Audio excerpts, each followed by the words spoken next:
जर तुम्ही सोयाबीन आणि कापूस लावत असाल, जर तुमचा सोयाबीन आणि कापूस पूर्ण तुमचं गारपिटीनं किंवा कोरड्या दुष्काळानं जर त्या ठिकाणी संपून जात असेल, तर तुमच्याकडे जीवन जगण्याचा बी प्लॅन आहे का? तो तुमच्याकडे नसतो. मी म्हणतो बाबा तुम्ही ऐका, बाबा 12 वर्षाचा गप्पा ऐकायच्या, लोक येडं म्हणून राहिले तुला.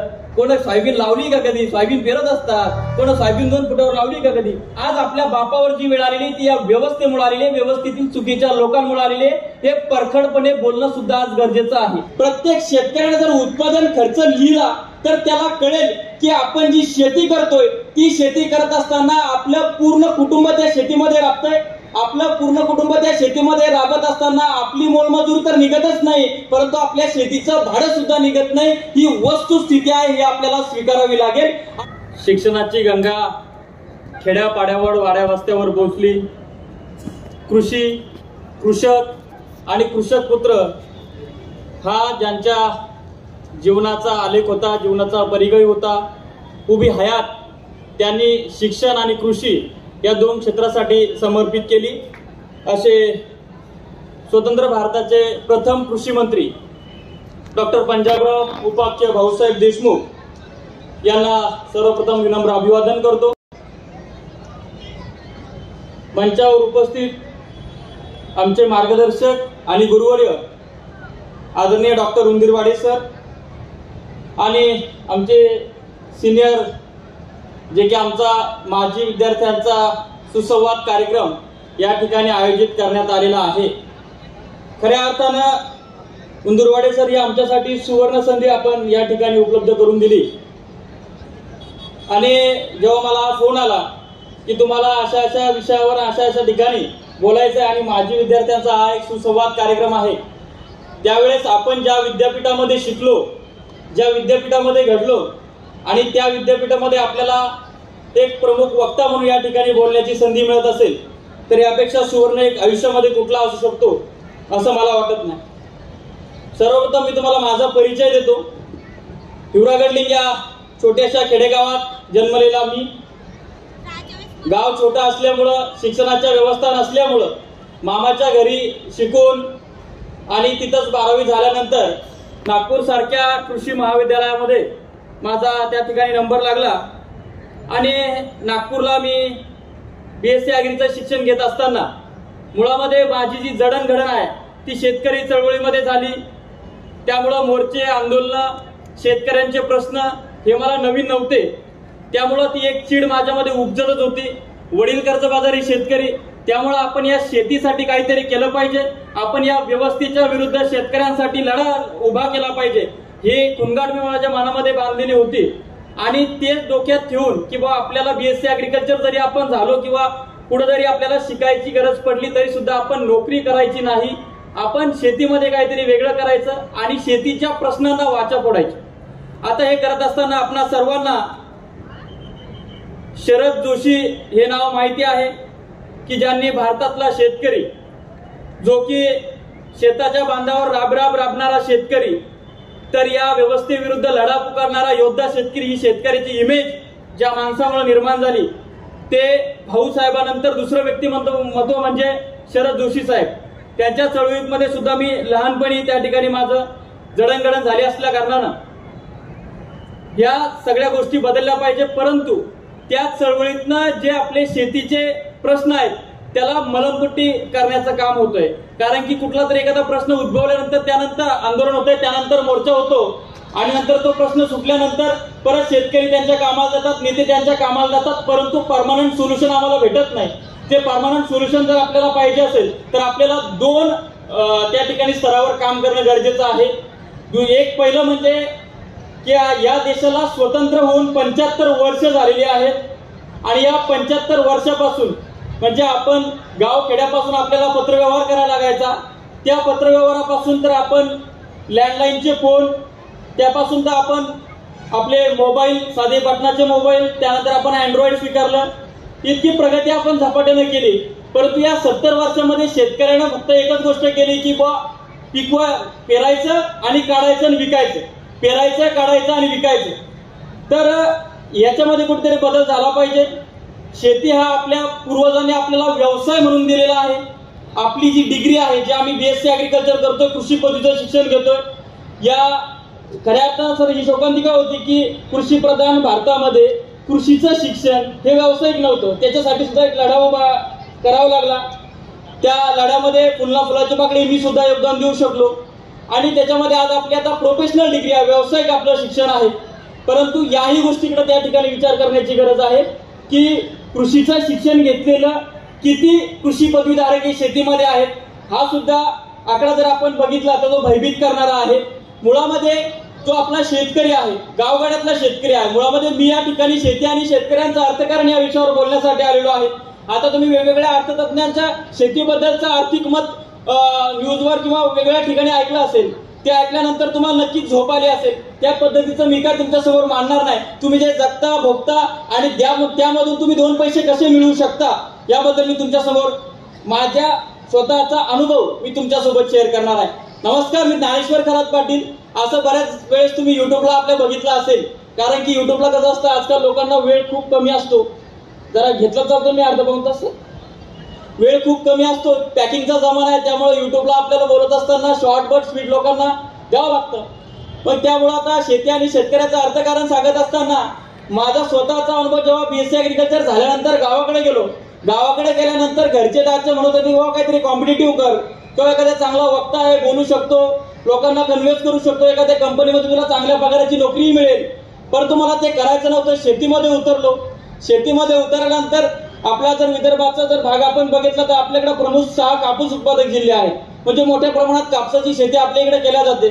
मग कापूस लावलेला होता, त्या कापसामध्ये आंतरपीक म्हणून मुगाचं पीक घेतलं होतं. परंतु शेतकरी जी इन्व्हेस्टमेंट करतो, जी गुंतवणूक करतो, ही मोकळ्या आभाळाखाली करतो. त्यामुळे त्याची शाश्वती नसते. पेरल्यानंतर ते वापस आपण आपल्या घरामध्ये साठवू का, आणि साठवल्यानंतर ते बाजारात घेऊन विकून त्याचे पैसे होतील का, अशी शाश्वती शेतकऱ्याला नसते. आणि तशाच पद्धतीनं जो मूग मी त्याच्यामध्ये आंतरपीक म्हणून लावला होता, मूग लावण्याचा माझा हेतू हा होता की मला उत्पादन खर्च भरून काढायचा होता. परंतु मूग ज्या वेळेस शेंगावस्थेमध्ये होता, शेंगा वाळल्या होत्या आणि त्या तोडून घरी आणायच्या राहिल्या होत्या, त्यावेळेस धो धो धो धो पाऊस कोसळला आणि तो पाऊस सतत लागून असल्यामुळं त्या शेंगांना आमच्या बुलढाण्यात चौरे आले म्हणतात, त्या शेंगांना कोंब आले. म्हणजे त्या शेंगांमध्ये दाण्यानं जर्मिनेशन आलं. म्हणजे त्या ठिकाणी त्या शेंगांचा 1 रुपया म्हणजे 5,000 रुपये प्रति क्विंटल मूग होते. त्यावेळेस 7-8 क्विंटल जरी मूग झाले असते तर 40-50 हजाराचे होऊ शकले असते. त्यातून उत्पादन खर्च भरून निघला असता. परंतु 1 रुपया त्या मुगाचा परत मिळाला नाही. मग ते मूग उपटला आणि त्या पराठीच्या बुडात लावून दिला. म्हटलं याचा खर्च होईल. उत्पादन खर्च वाढवला होता, योग्य वेळी योग्य गोष्टी दिल्या होत्या, त्यामुळे 10-11 क्विंटल पर्यंत उत्पादन आलं. आणि ते उत्पादन आल्यानंतर तत्कालीन जो भाव होता त्या भावानुसार 73 हजाराचा कापूस झाला आणि उत्पादन खर्च 51,000 होता. त्या ठिकाणी फक्त 20-22 हजार रुपये राहिले होते. आणि ते राहिल्यानंतर जे शेतकरी कोणीच करत नाही ते मी तुम्हाला सांगतो, कारण की माझा बाप पण काही करत नव्हते ते काही, माझे वडील. तर मुळामध्ये मी उत्पादन खर्च लिहिला. उत्पादन खर्च लिहिल्यानंतर आमदनी अटनीन खर्च रुपये आपला झालाय हे मला त्या ठिकाणी लक्षामध्ये आलं. प्रत्येक शेतकऱ्याने जर उत्पादन खर्च लिहिला तर त्याला कळेल की आपण जी शेती करतोय ती शेती करत असताना आपलं पूर्ण कुटुंब त्या शेतीमध्ये राबतंय. आपलं पूर्ण कुटुंब त्या शेतीमध्ये राबत असताना आपली मोलमजूर तर निघतच नाही, परंतु आपल्या शेतीचं भाडं सुद्धा निघत नाही. ही वस्तुस्थिती आहे, हे आपल्याला स्वीकारावी लागेल. आणि जेव्हा तुमच्या डोक्यामध्ये ह्या गोष्टी येतील तेव्हा तुम्ही कुठेतरी हे बदलावं लागतं. आमदनी अटनी खर्च रुपया झालाय, कुठेतरी आपलं उत्पादन खर्च जो आहे तो कमी झाला पाहिजे, उत्पादन हे वाढलं पाहिजे. मग या दृष्टीनं माझ्या त्या डोक्यात आलं की ही गोष्ट लोकांना सांगणं गरजेचे आहे. आम्ही एक कृषी विद्यार्थ्यांसाठी चळवळ चालवत होतो. कृषी योद्धा फाउंडेशनच्या माध्यमातून जे आपले 4ही विद्यापीठ आहेत त्या विद्यापीठामध्ये आता एकतर हे सगळ्यांच्या हाताखाली मी शिकलेलो होतो, त्यामुळे हे सगळे माझे प्रोफेसर लोक हे मार्गदर्शक होते, यांच्याशी चांगला संबंध होता. आणि आम्ही कृषी योद्ध्यांसाठी कृषी विद्यार्थ्यांसाठी एक चळवळ सुद्धा सुरू केली होती की त्यांच्या ज्या काही फीज आकारल्या जातात किंवा काही शासनाच्या धोरणामुळे, जसं की आताच रिसेंटली एक गोष्ट झाली होती की आपले उपमुख्यमंत्री म्हणाले की पीएचडी करून काय दिवे लावणार, परंतु ज्यांचं शिक्षणच 12वी-10वी आहे त्यांना पीएचडीचं महत्व कळू शकत नाही. म्हणून पीएचडी त्या ठिकाणी किती महत्वाचे आहे हे पीएचडी करणाऱ्याला त्या ठिकाणी समजू शकतं, अडाण्याला समजू शकत नाही. परंतु त्याच्यामध्ये अजून एक आमची शोकांतिका आहे की आम्ही पीएचडी पर्यंत जातो. बाबासाहेबांनी सांगितलं शिका, संघटित व्हा आणि संघर्ष करा. आम्ही पीएचडी पर्यंत जातो, परंतु आम्ही त्या व्यवस्थेचा भाग होत नाही. त्यामुळे अडाणी लोकांकडनं आम्हाला आमच्या ब्राईट फ्युचरची अपेक्षा करावी लागते. ही तुमची, आमची, आपल्या तरुणांची शोकांतिका आहे. म्हणून व्यवस्थेकडे सुद्धा आपलं दुर्लक्ष झालं पाहिजे नाही. आज आपल्या बापावर जी वेळ आलेली ती या व्यवस्थेमुळे आलेली, व्यवस्थेतील चुकीच्या लोकांमुळे आलेली, हे परखडपणे बोलणं सुद्धा आज गरजेचं आहे. आता मी आलो होतो कॉटन पर्यंत. मग हे करत असताना आमचे 18-20 हजार सबस्क्रायबर होते, पूर्ण कृषी विद्यार्थी होते. मग त्यावेळेस मी ठरवलं की आपण आता कृषी विद्यार्थ्यांसाठी तर काम करतोय, परंतु हे करत असताना शेतकऱ्याचा उत्पादन खर्च कमी करून उत्पादन वाढवणं गरजेचं आहे आणि त्याच्यापर्यंत शेतीची उपयुक्त माहिती पोहोचवणं गरजेचे आहे. कारण की सध्या तो शेतकऱ्याला लुटायला बसलेला आहे.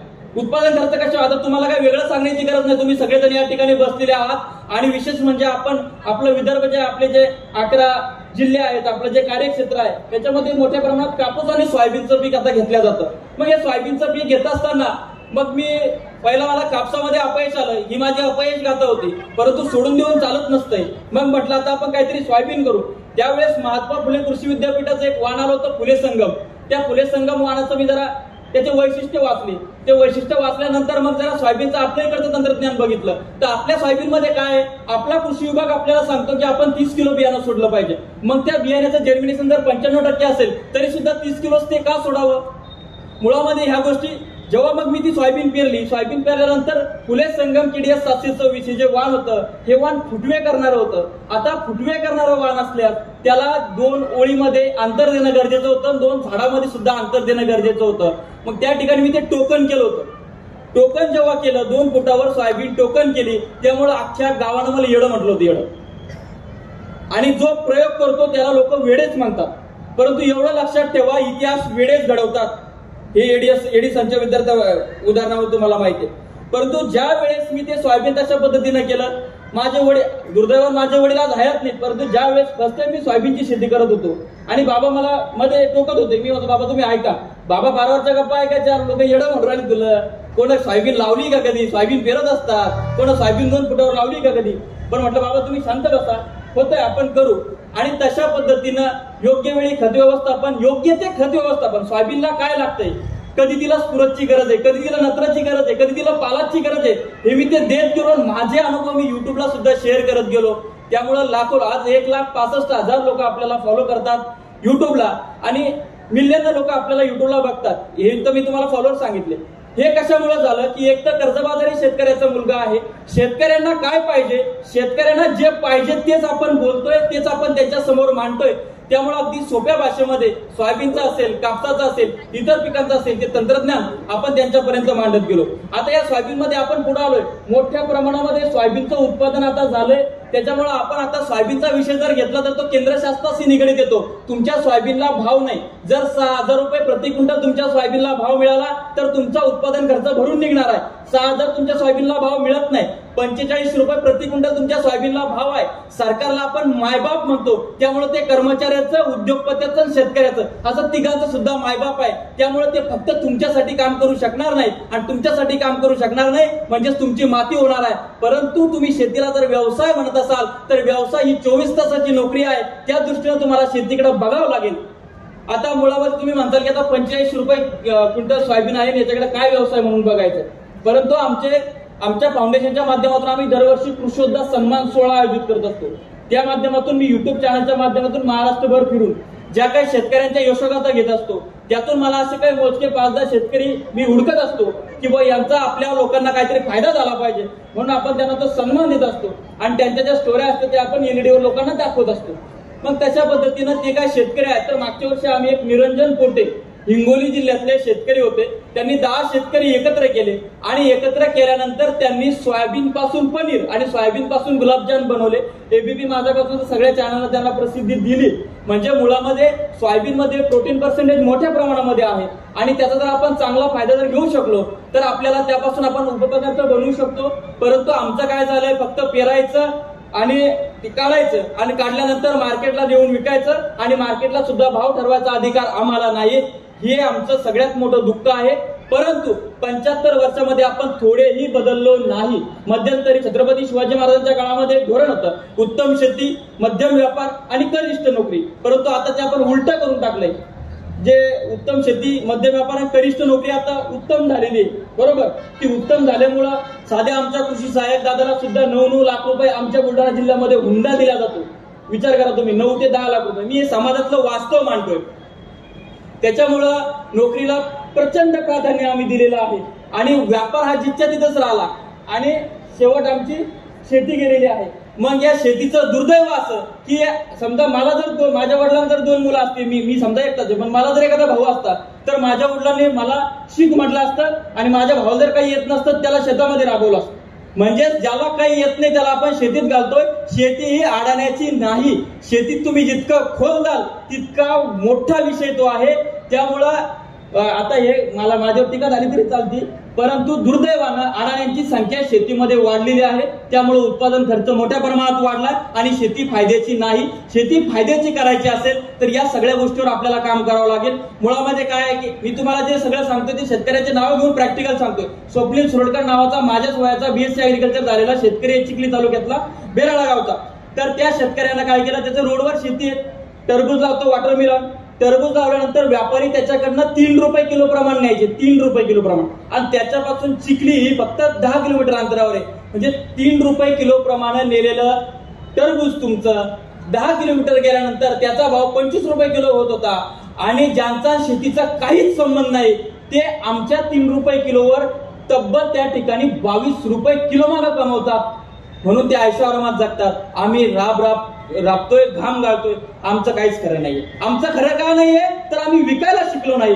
म्हणून खऱ्या अर्थानं आमच्या स्वप्नीलनं ट्राली भरायचा तो आणि ती ट्राली घेऊन चिखलीत जायचा, अख्ख्या चिखलीत फिरायचा. त्याला 3 रुपये किलो जो शेतात रेट व्यापाऱ्याकडनं मिळायचा तो डायरेक्ट त्या व्यापाऱ्याचा 25 रुपये किलोचा रेट तोडायचा आणि याला जो 3 रुपये रेट मिळतोय त्याच्या 3 पटीनं म्हणजे 10 रुपयानं तो त्या पूर्ण चिखलीमध्ये ते विकत होता.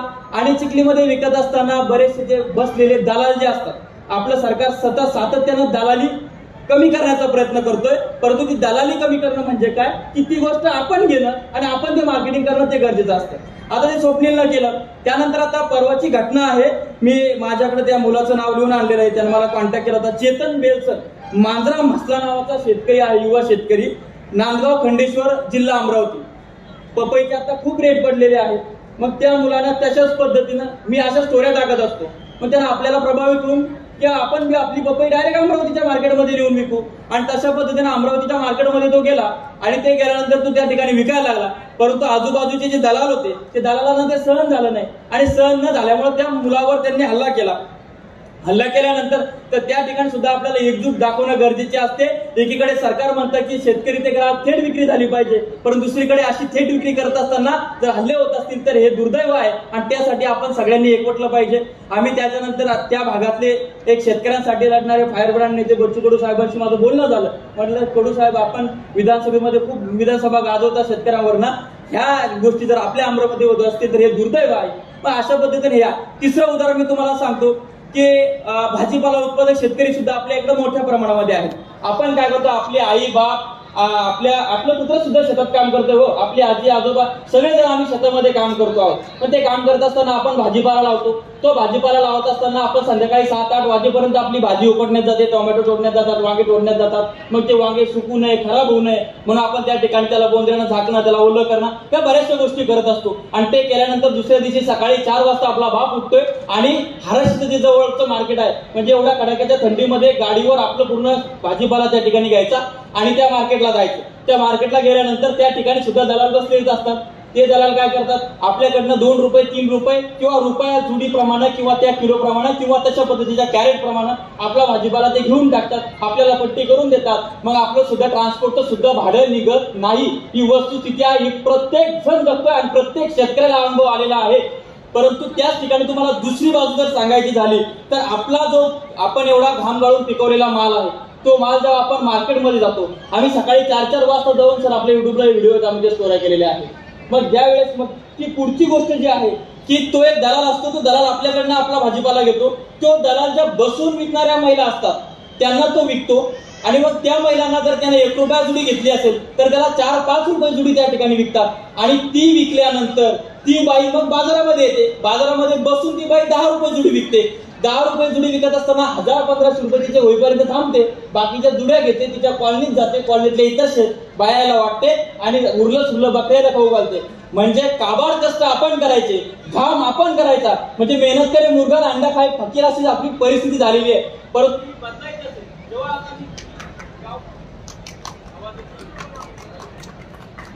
सगळी परिस्थिती आहे, मग त्याच्यामध्ये जेव्हा आम्ही गावखेड्यामध्ये जातो, गावखेड्यामध्ये गेल्यानंतर हे जे मी इथं सांगतो हे त्यांना शेतकऱ्यांना सांगायला प्रयत्न करतो, परंतु शेतकरी ऐकायच्या मनस्थितीमध्ये नसतात. मुळामध्ये आपल्याकडे एक की बाबा मग शेती कोण करायची, तुम्ही करायची का, आम्ही विकतो बाजारात जाऊ, म्हणजे अशा पद्धतीचे रिप्लाय येतात. परंतु माझं म्हणणं आहे की आता आमची पुढची शेतकऱ्याची जी पिढी आहे त्या पिढीनं हा विचार करणं गरजेचं आहे. शेतात काय विकतं याच्यापेक्षा बाजारात काय विकतं हे आपल्याला धोरण ठरवणं गरजेचं आहे, तरच आपले चांगले दिवस येतात. सरकार आतापर्यंत खूप आली खूप गेली, सरकारांनी आमचे दिवस बदलवले नाहीत, कारण की आम्ही स्वतः बदलायला तयार नाही आहोत. शेती हा व्यवसाय आहे, तर बाकीचे व्यावसायिक सरकारकडनं कुठल्याही मदतीची अपेक्षा करत नाहीत. मग त्या पद्धतीनं शेतकऱ्यांना आपला व्यवसाय उभा करावा. जर समजा कारण की आपला व्यवसाय हा निळ्या आकाशाखाली असतो, कधी गारपीट येईल, कधी कोरडा दुष्काळ पडेल, कधी असंख्य संकट जे सांगता येत नाही, त्यावेळेस सरकारकडनं आम्हाला नुकसान भरपाईची अपेक्षा बिलकुल असते. परंतु या ठिकाणी आता जर पीक विम्याचा विषय जर तुम्ही घेतला तर 6000 कोटी रुपये यावर्षी पीक विमा कंपनीला नफा राहिलेला आहे आणि पीक विमा कंपनीनं शेतकऱ्यांना जो मोबदला दिला तो 1900 कोटी रुपये आहे. म्हणजे 6,000 कोटी रुपये जर पीक विमा कंपनीला नफा राहत असेल तर ही व्यवस्था कुठल्या दिशेनं चालली आहे हे आपण त्या ठिकाणी समजू शकतो.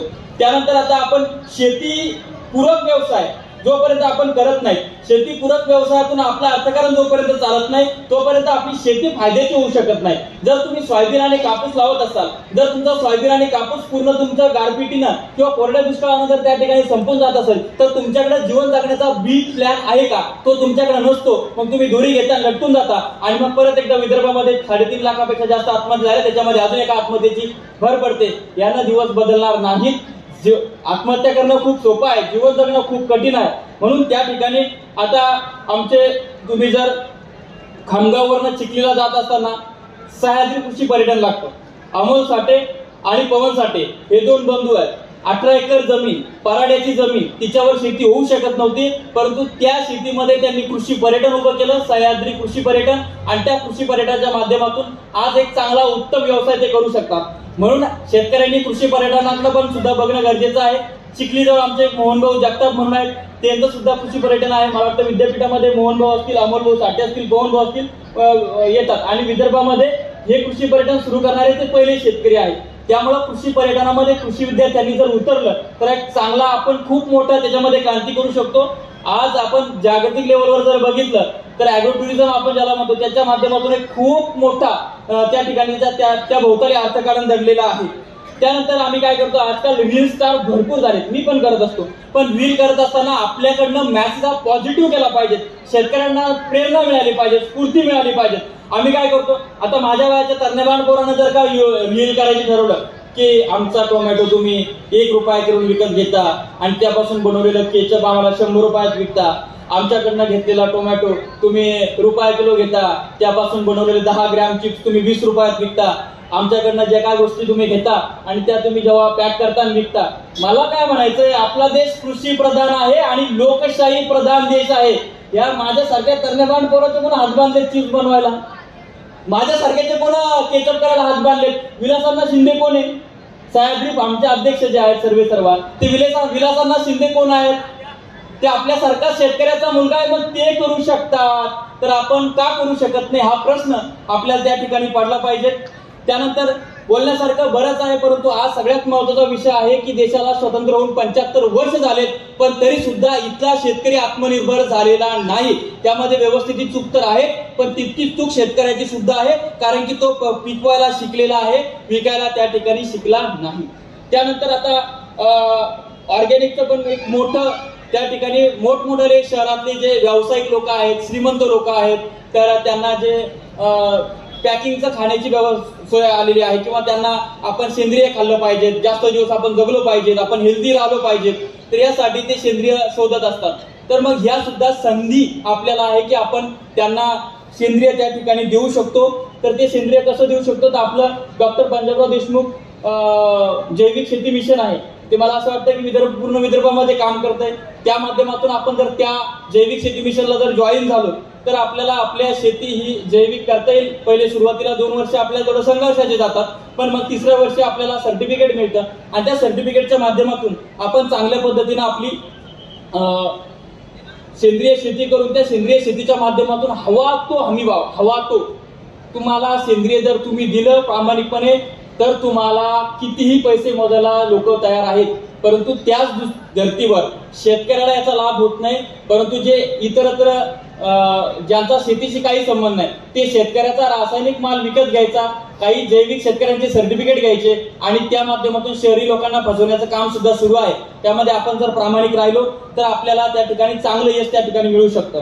त्यानंतर सरकारच्या योजना ज्या आहेत, आता स्मार्ट कॉटन सारखी सरकारनं संकल्पना आणलेली आहे. स्मार्ट कॉटन म्हणजे काय, की आम्ही म्हणतो की आम्हाला शेतकऱ्याला उद्योगपती झालेलं बघायचंय, तर स्मार्ट कॉटनच्या माध्यमातून तुम्ही जर तुमच्या तालुका कृषी अधिकाऱ्याला, तुमच्या कृषी सहाय्यकाला जर संपर्क केला आणि त्यांना जर स्मार्ट कॉटन ही संकल्पना काय आहे हे जर विचारलं तर ती त्याची जबाबदारी आहे तुम्हाला पूर्ण मार्गदर्शन करायचं. तुमचा 50 शेतकरी काय एकत्र करायचे आहेत की कुठल्याही गोष्टीला तुम्ही जेव्हा क्वालिटी असेल तर त्या क्वालिटीला तुम्हाला किंमत मिळते. म्हणून तुम्हाला जर कॉटन असेल तर त्या कॉटनला तुम्ही एक जिन्सी धागा आपण ज्याला म्हणतो, एक जिन्सी धागा जर आपल्याला निर्यात करायचा असेल तर तुम्हाला एकच व्हरायटी घेणं गरजेचे असते. मग ती शेतकऱ्यांना ठरवायचं असतं. 50 शेतकरी जर एकत्र आले, त्यांनी जर का तशा पद्धतीने एक व्हरायटी निवडली तर ते एकच वाण जर एकाच कृषी केंद्रातून खरेदी करायला गेले आणि 50 शेतकऱ्यांसाठी खरेदी करत असाल तर त्या ठिकाणी तुमचा उत्पादन खर्च कमी होतो, कारण की ते तुम्हाला होलसेल रेट मध्ये लागतं. त्याच 50 शेतकऱ्यांनी खत आणि या सगळ्या गोष्टी जर केल्या तर त्या माध्यमातून आणि या स्मार्ट कॉटनच्या माध्यमातून तुम्ही आपल्या युट्यूबला भेट देऊ शकता. त्या ठिकाणी मी डिटेल व्हिडिओ केलेला आहे. ज्ञानेश्वर खरात पाटील हे आपलं युट्यूब चॅनल आहे. बऱ्यापैकी आपण लिंक ग्रुपवर शेअर करत असतो. असे जेव्हा माझं असं भाषण झाल्यानंतर त्यानंतर मी कम्युनिटीमध्ये पण टाकत असतो की स्मार्ट कॉटन मध्ये शेतकरी कापूस लागवडीपासून तर त्याचा अंगावरचं सूत निर्माण होईपर्यंत आणि त्याच्यापासून जी ऑइल केक तयार होतो तिथपर्यंत शेतकऱ्याची भागीदारी सरकारनं केलेली आहे. परंतु शेतकऱ्यांना त्या योजना शेतकऱ्यांपर्यंत पोहोचणं गरजेचं आहे, ती माहिती शेतकऱ्यांना होणं गरजेचे आहे. आता आपली एक मानसिकता झालेली आहे की वेअर हाऊस किंवा कोल्ड स्टोरेज हे 50 किंवा 100 एकर शेतकऱ्याचं किंवा व्यापाऱ्याचंच आहे. तर असं नाही. कोल्ड स्टोरेज असेल, वेअर हाऊस असेल आणि तुमच्या ह्या फार्मर प्रोड्युसर कंपनी सारख्या योजना असतील तर ह्या आपल्यासाठी सुद्धा आहेत. त्यामुळे तुम्ही कोल्ड स्टोरेजला भेट दिली पाहिजे, तुम्ही वेअर हाऊस बघितलं पाहिजे. त्या ठिकाणी अगदी किरकोळ पैशामध्ये तुम्ही तुमचं जे पिकवलेला माल आहे तुम्ही त्या ठिकाणी ठेवू शकता. आता तुम्ही म्हणताल की आम्हाला आता मारायची वेळ आली, आता आम्हाला विकायचंय, तर तुम्ही त्या ठिकाणी ठेवून त्याच्यावर तारण कर्ज काढू शकता, तुमची गरज भागून घेऊ शकता आणि ज्यावेळेस तुम्हाला अपेक्षित दर मिळतो त्यावेळेस तुमचं माल तुम्ही त्या ठिकाणी विकू शकता. कोल्ड स्टोरेजच्या माध्यमातून आता आपले शेतकरी जो डॉलर हरभरा आलेला आहे, काबुली चना आणि आपला जो बियाण्यासाठीचा जो हरभरा आहे तो हरभरा त्या ठिकाणी ठेवायला लागले. परंतु सर्व प्रकारचा माल जो शीतगृहामध्ये अर्थात कोल्ड स्टोरेज मध्ये ठेवणं गरजेचं आहे. वेअर हाऊस असतील किंवा कोल्ड स्टोरेज असतील तर याच्यासाठी आता काय झालंय, आपल्या देशामध्ये आपला देश हा कर्मचारी प्रधान, उद्योग प्रधान आणि राजकीय चेलाटापाट्यांचा सुद्धा झालेला आहे. मग अशा गोष्टी होत असताना त्या ठिकाणी फार्मर प्रोड्युसर कंपनी, शेतकरी उत्पादक कंपनी या कंपन्याचा जर आपण आलेख काढला किंवा त्याची माहिती जर काढली तर त्या आमदार, खासदार आणि मंत्र्याच्या सगळ्या जवळच्या लोकांनी काढलेल्या आहेत. त्या चालू नाहीयेत, परंतु त्याच्यावर 60% सबसिडी काढलेली आहे. 1 वर्षाचं ऑडिट झालं, 300 सभासद असले की बँक तुम्हाला 1 कोटीपर्यंत लोन देते आणि 1 कोटी लोन दिल्यानंतर त्यामध्ये 60% सबसिडी तुमच्या फार्मर प्रोड्युसर कंपनीला असते. मग त्या ठिकाणी असा मोठा गैरप्रकार सुरू आहे. मग ते त्यांना जमतं तर तुम्हाला का जमत नाही. आपण 10 लोकांनी एकत्र येणं गरजेचं आहे आणि त्या माध्यमातून या सगळ्या गोष्टीकडे बघणं गरजेचं आहे. म्हणजे 5-5, 10-10 एकर शेती असलेला शेतकरी त्याचं पूर्ण कुटुंब घेऊन त्या शेतीमध्ये राबतोय, परंतु तो सुखी नाही. परंतु घरातला एक माणूस सर्व्हिसला आहे आणि तो पूर्ण घर त्याचं सुखी आहे. म्हणजेच कुठंतरी पाणी मुरतंय आणि हे मुरलेलं पाणी जर आपल्याला काढायचं असेल तर आपण या व्यवस्थेमध्ये सुद्धा लक्ष दिलं पाहिजे आणि आपल्याला आपले 2 पैसे कसे मिळतील, मी ज्या गोष्टी सांगितल्या त्या माध्यमातून आपल्याला मार्केट कसं जवळ करता येईल त्याचा प्रयत्न आपण केला पाहिजे. शेवटी या देशामध्ये शेतीचा स्वतंत्र अर्थसंकल्प सादर होणं गरजेचा होता. कित्येक वर्षापासून शेतीचा स्वतंत्र अर्थसंकल्प जाहीर झाला पाहिजे. अशा पद्धतीची मागणी होते। परंतु हा कृषीप्रधान देश असताना याच्यामध्ये कृषीचा अर्थसंकल्प सादर होण्याऐवजी हा देश शेतकऱ्यांनी शेतीकडे पाठ फिरवण्याची संख्या मोठ्या प्रमाणात वाढते, त्यामुळं त्या आशा मावळलेल्या आहेत। परंतु शेतीचा अर्थसंकल्प म्हणजे काय, शेती किंवा शेतीच्या संदर्भातल्या ज्या काही योजना असतात त्यासाठी सरकारातून जी तरतूद केल्या जाते तो म्हणजे शेतीचा अर्थसंकल्प असतो। आणि खेड्यापाड्यामध्ये महात्मा गांधी म्हणायचे खेड्याकडे चला, कारण की जिथे श्रमाने गळतो घाम तिथे नांदतो माझा राम, असं महात्मा गांधी म्हणायचे। कारण की त्यांना माहिती होते खरी समृद्धी जर कुठे असेल तर ती खेड्यापाड्यामध्ये आहे, कारण की त्या ठिकाणी रोजगाराच्या संधी, कारण की तुम्ही टाटा बिर्लाच्या कंपनीतून 1 किलो लोखंड टाकलं तर तुम्ही 1.5 किलोची वस्तू त्या माध्यमातून तयार होते। परंतु माझ्या बापाच्या फॅक्टरीमध्ये तुम्ही 1 दाणा टाकला की 1000 दाणे प्रगट करण्याची किंवा 1000 दाणे निर्माण करण्याची शक्ती त्याच्या मनगटामध्ये आहे। फक्त त्याच्या बाजूच्या व्यवस्था निर्माण होणं गरजेचं आहे आणि शेतकऱ्यांना स्वतःला व्यावसायिक म्हणून त्या ठिकाणी स्वतःची इमेज बनवणं किंवा स्वतःला या समाजासमोर प्रस्थापित करणं गरजेचं आहे।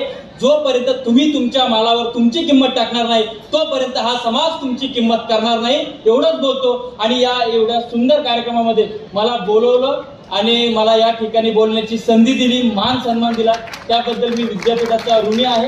आणि या विद्यापीठाच्या माध्यमातून शेती संदर्भात जे कार्य होतंय ते कार्य अजून आपल्या तळागाळातल्या शेतकऱ्यापर्यंत कसं पोहोचता येईल यासाठी मी कार्यरत राहील। तुर्तास थांबतो, आपली रजा घेतो। धन्यवाद।